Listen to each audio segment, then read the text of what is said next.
इंसानों का digestive system सबसे कॉम्प्लेक्स डाइजेस्टिव सिस्टम में से एक है। ये सालों से इवॉल्व होता आया है और आज इस मुकाम पे है कि ये सबसे एडवांस डाइजेस्टिव सिस्टम में से एक है।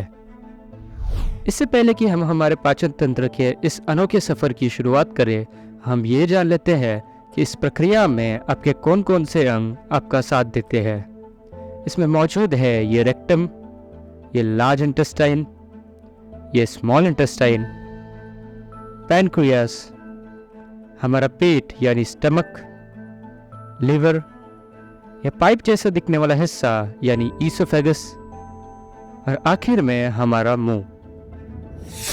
मानो या ना मानो, लेकिन आपके खाना पचाने की शुरुआत आपके मुंह से होती है। आप जैसे ही खाने का एक निवाला खाते हो, आपके मुंह के आसपास मौजूद ये सलाइवरी ग्लैंड्स सलाइवा प्रोड्यूस करते हैं, यानी आपके मुंह में लार जमने लगती है।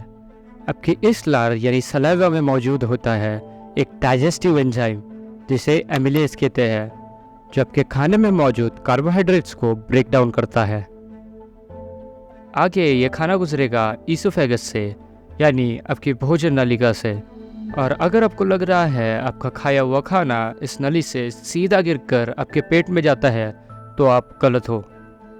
देखो, भोजन नलिका यानी ईसोफेगस कुछ ऐसा दिखता है।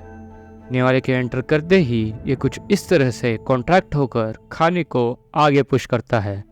इस प्रक्रिया को हम पेरिस्टालिसिस कहते हैं। पेरिस्टालिसिस एक बहुत इम्पोर्टेंट मूवमेंट है जो आपके निवाले को बाहर आने से रोकेगा, तब भी जब आपके सिर के बल उल्टे होकर खाए।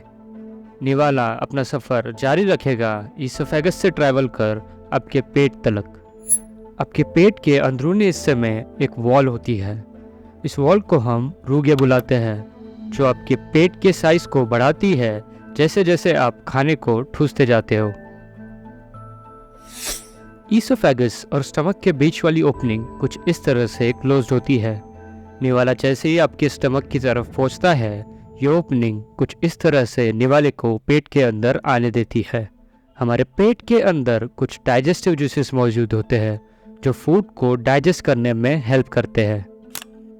आपके पेट के मसल्स हर 20 सेकेंड में कुछ ऐसे मूवमेंट्स करते हैं जिससे कि खाना और अच्छी तरह से डाइजेस्ट हो पाता है। ये फूड को और ब्रेक डाउन करते हैं और पतला और पानी जैसा करते हैं, जिससे कि खाना स्मॉल इंटेस्टाइन में जाने के लिए तैयार हो जाता है। आगे मिक्स हुआ फूड एंटर करेगा पेट से स्मॉल इंटेस्टाइन के फर्स्ट सेक्शन में। स्टमक की ये ओपनिंग सिर्फ कुछ मिलीमीटर ही खुलेगी, जिससे कि फूड के बड़े बड़े पीसेस स्टमक में रहेंगे। स्मॉल इंटेस्टाइन के इस सेक्शन को डुओडेनम बोलते हैं। यहाँ आया फूड मिक्स होता है बाइल और बाकी अन्य पैनक्रियास से रिलीज हुए जूसेस से, जो हेल्प करते हैं और अच्छे डाइजेशन में। डुओडेनम और स्मॉल इंटेस्टाइन के शुरुआती हिस्से में होते हैं कुछ इस तरह के सर्कुलर फोल्ड्स।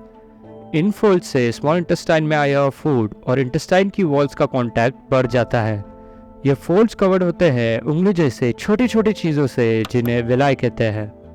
विलाई फूड से आए हुए न्यूट्रिएंट्स को एब्सॉर्ब करने में हेल्प करते हैं और इन न्यूट्रिएंट्स को आगे ट्रांसफ़र करते हैं ब्लड कैपिलरीज में, जिससे कि ये न्यूट्रिएंट्स आगे ट्रांसफ़र होते हैं ब्लड स्ट्रीम में।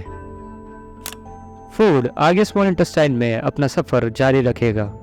यह आगे एंटर करेगा स्मॉल इंटेस्टाइन के आखिरी हिस्से में, जिसे इलियम कहते हैं। यहाँ पे सर्कुलर फोल्ड्स नहीं होते हैं क्योंकि फूड के most of the nutrients small intestine के शुरुआती हिस्से में ऑलरेडी एब्जॉर्ब हो चुके होते हैं।